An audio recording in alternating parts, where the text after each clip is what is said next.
बाली और सुग्रीव ये दोनों भाई हैं। बाली बड़ा भाई है और सुग्रीव छोटा भाई है। गोस्वामी जी तो यहां तक लिखे कि प्रीत रही कछु बरन न जाए। अब बताइए, इस बात को स्वयं सुग्रीव जी भगवान से कह रहे थे कि हमारे और भाई के बीच में बड़ी प्रीति थी, ऐसी प्रीति कि उसका वर्णन नहीं किया जा सकता। नाथ बाली और मैं दो भाई, प्रीत रही कछु बरन न जाई। उसका वर्णन मैं नहीं कर पा रहा हूं कितनी प्रीति थी, लेकिन दुश्मनी साहब कितनी हुई। दुश्मनी भी इतनी ज्यादा हो गई कि स्वयं भगवान राम को आना पड़ा और बाली का वध करना पड़ा। सुग्रीव को मित्र माना और बाली को शत्रु माना। क्या भगवान मित्र और शत्रु का भाव मानते हैं?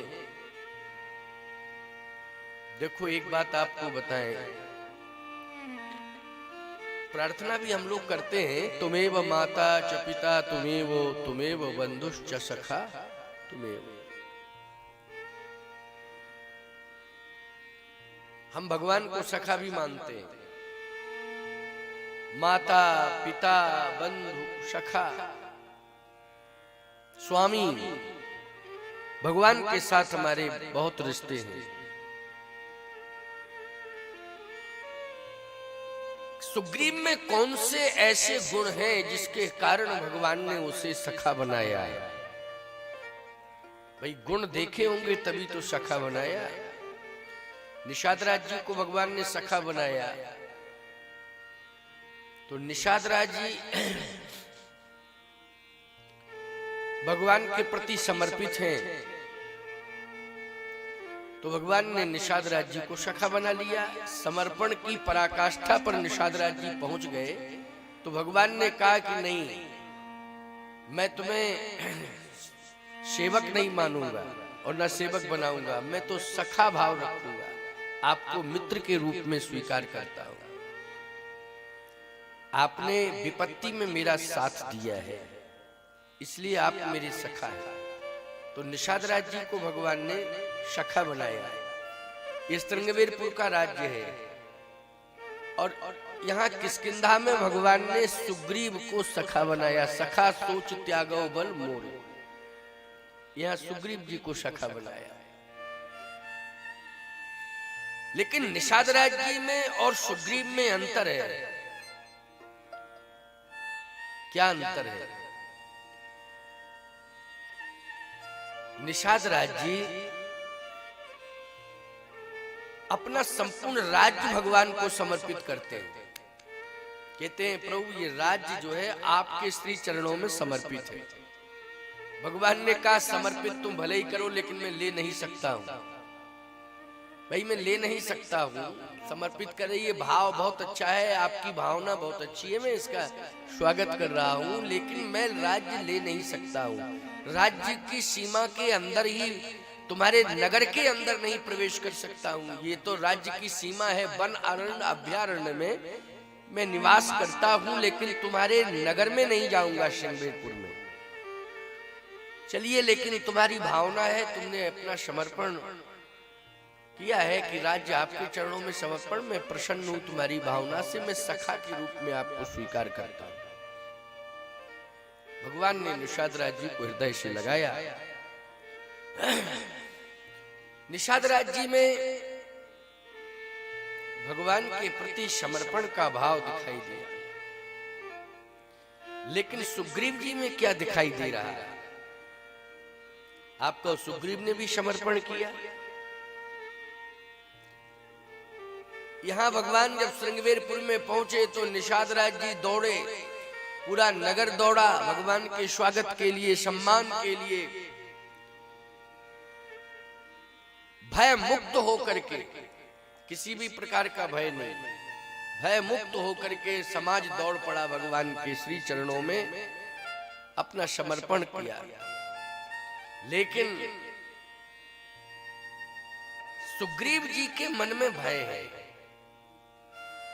किष्किंधा कांड का प्रमाण है कि सुग्रीव के मन में भय है। जब मां सबरी के कहने से भगवान ने किष्किंधा में प्रवेश किया, सबरी मां के कहने से किया। सबरी जी ने कहा था, पंपा सरही जाहू रघुराई, तहाँ होई सुग्रीव मिताई।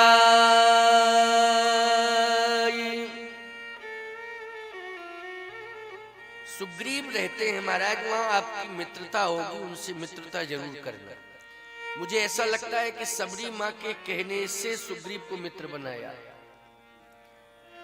क्योंकि सबरी माँ ने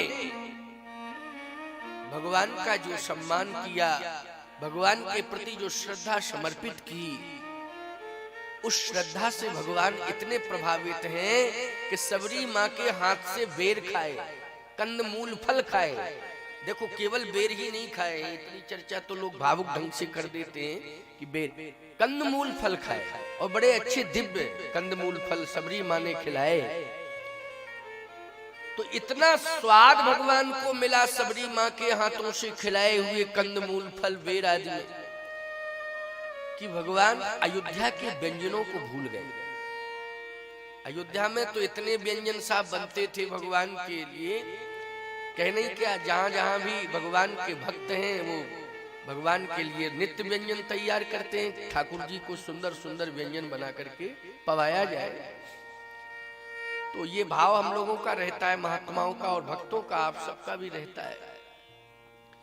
लेकिन सबरी माँ, जिसके पास कोई व्यवस्था नहीं है, केवल आस्था है, वो भी वन में रहती है और भगवान की प्रतीक्षा में रहती है कि भगवान आएंगे आएंगे। मेरे गुरुदेव ने आश्वासन दिया, गुरुदेव ये कह के गए हैं कि नहीं, तुम कहीं मत जाना, भटकने की जरूरत नहीं है, भगवान स्वयं चल के आएंगे, बस गुरुवाणी पर विश्वास करना। अगर तेरा विश्वास हट जाएगा गुरुवाणी पर तो मैं गारंटी नहीं देता हूं, लेकिन गुरुवाणी पर अगर तेरा विश्वास होगा तो जाओ, तेरा गुरु कह के जा रहा है कि भगवान तुझे यहीं मिलेंगे। देखो, हमें गुरुवाणी पर विश्वास करना चाहिए। गुरुदेव की वाणी साधारण नहीं होती है। मतंग ऋषि ने ये वचन दिया था कि सबरी तुझे भगवान मिलेंगे। और मतंग ऋषि जब जाने लगे तो सबरी चरण पकड़ के रोने लगी कि महाराज, आपने तो मुझे वचन दिया था कि भगवान मिलेंगे, लेकिन आप स्वयं जा रहे हैं, अब कैसे भगवान मुझे मिलेंगे? मिलते तो आपके माध्यम से, लेकिन जब आप मुझे छोड़ के जा रहे हैं तो मैं कैसे विश्वास करूं कि मुझे भगवान मिलेंगे? मतंग ऋषि ने बहुत अच्छी बात कही, सबरी, ये शरीर नाशवान है, शरीर संसार से जाता है। अरे यहाँ गुरु की बात छोड़ो, गोविंद भी अपनी लीला करने के लिए आया है, तो उसने भी एक अपनी स्वधाम गमन लीला की है। भाई, गोविंद ने, भगवान ने भी अपनी स्वधाम गमन लीला की नहीं? तो नियम है ये, मृत्यु लोक का तो नियम है, चाहे गुरु हो चाहे गोविंद हो, अगर मृत्यु लोक में आएगा तो उसे अपनी स्वधाम गमन लीला करनी पड़ेगी। इसलिए मैं भी जा रहा हूं। लेकिन तूने एक प्रश्न खड़ा किया है कि मुझे भगवान कैसे मिलेंगे? तो गुरु के शरीर के माध्यम से भगवत प्राप्ति ये मुश्किल की बात है। ये तो शरीर है, गुण दोषों से बना रहता है शरीर, इसमें गुण भी हैं और दोष भी हैं। बस इतना अंतर है कि गुण अधिक आ जाते हैं, दोष कम होते हैं। गुण ज्यादा होते हैं तो लोग बहुत अधिक श्रद्धा करने लगते हैं कि भाई इनके अंदर ज्यादा से ज्यादा गुण देखने को मिले। लेकिन ये गारंटी कोई नहीं कह सकता है, न दे सकता है कि मृत्यु लोक में आया हुआ प्राणी दोष से मुक्त हो जाए। कोई ना कोई दोष उसके जीवन में रहता है, लेकिन भगवान जब कृपा करते हैं तो उस दोष को दूर करते रहते हैं, सनई सनई कृपा करते हैं तब। नहीं दोस्तों, विषय कुपथ पाए अंकुरे ओ मुनु हृदय का नर बापुरे। तुलसीदास जी महाराज लिख रहे हैं, जो संतों के प्रति इतनी श्रद्धा रखते हैं, तुलसीदास जी महाराज जैसा समर्पण साधु समाज के प्रति कौन कर सकता है भाई। उन्होंने तो यहां तक लिख दिया है, अपने बारे में कहा है, होतो में खर को असवार पर तेरे ही नाम गयंद चढ़ायो। वो तुलसी कह रहे हैं, विषय कुपथ पाए अंकुरे ओ मुनु हृदय का नर बापुरे।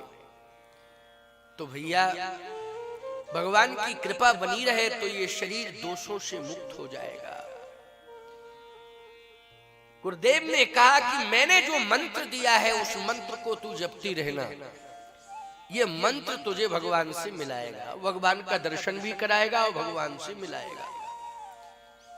इसलिए गुरुदेव तो मंत्र दे देते हैं और कहते हैं इसको जपते रहना, नाम जप करते रहना, भगवान मिलेंगे।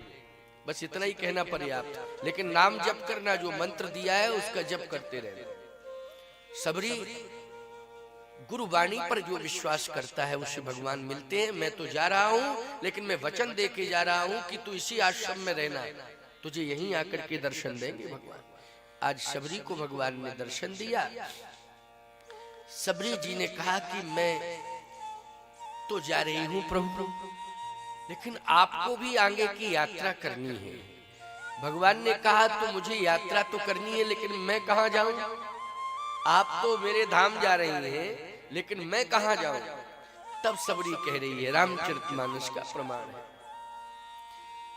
पंपा सरहि जाहु रघुराई, पंपा सरहि जाहु रघुराई, पंपा सरहि जाहु रघुराई, पंपा सरहि जाहु रघुराई, तहाँ होई सुग्रीव मिताई, तहाँ होई सुग्रीव मिताई, तहाँ होई सुग्रीव मिताई, तहाँ होई सुग्रीव मिताई, तहाँ होई सुग्रीव मिताई, तहाँ होई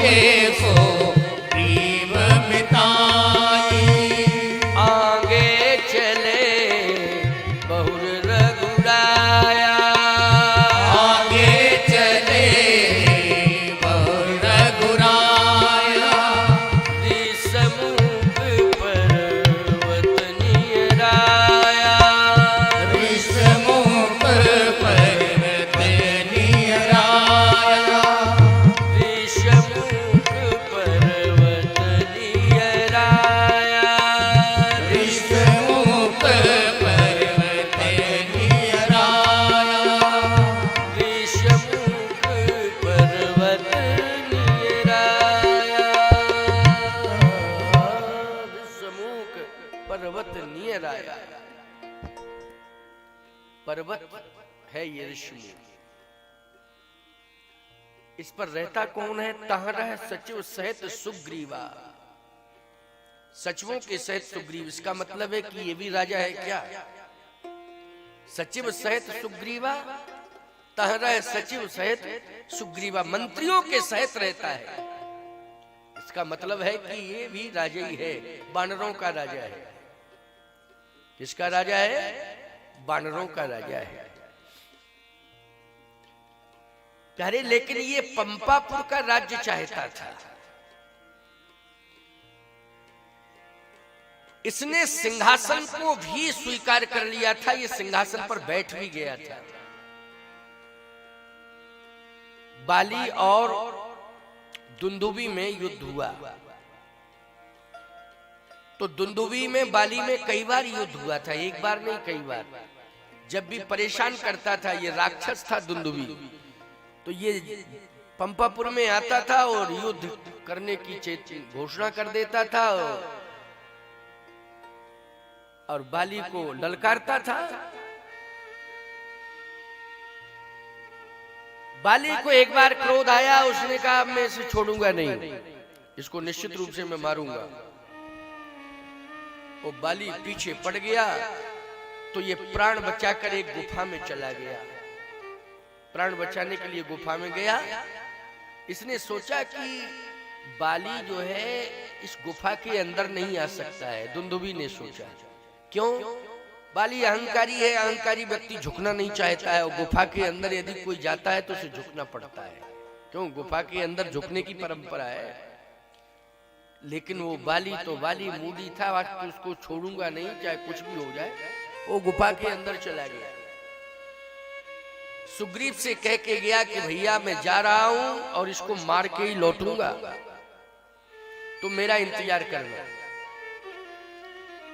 लेकिन जब बाली और दुंदुभी का युद्ध हुआ तो दुंदुभी मारा गया।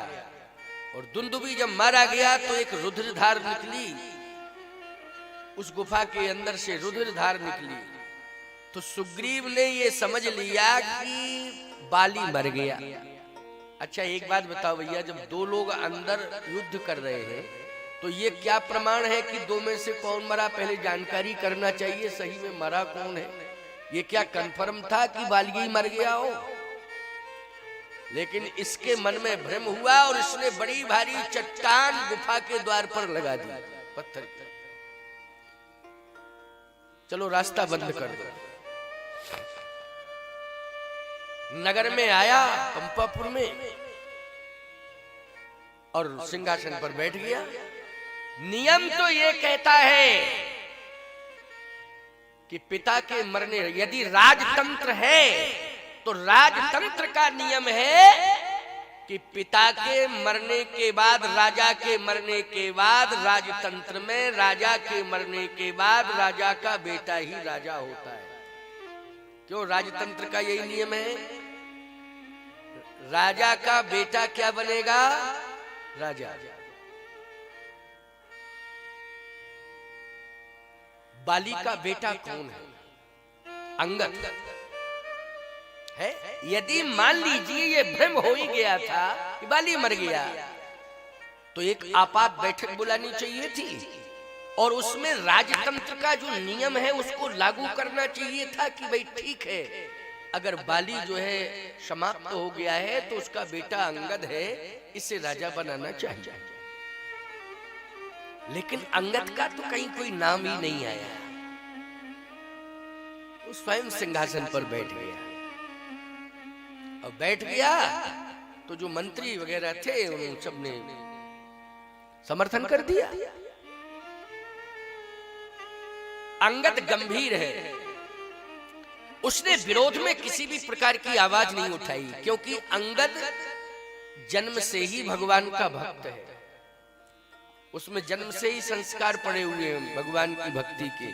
जो भगवान के भक्त हुआ करते हैं वो याद रखना विरोध नहीं करते, समझ गए हो? और अपने लिए तो कभी कोई चाहने की इच्छा ही नहीं रखते हैं, अपने सम्मान के लिए कभी वो लड़ते नहीं हैं। हाँ, धर्म, संस्कृति, राष्ट्र, इन सबके सम्मान को सुरक्षित करने के लिए वो अपनी बलिदानी देने को भी तैयार हो जाते हैं, लेकिन अपने सम्मान के लिए नहीं, राष्ट्र धर्म की रक्षा के लिए।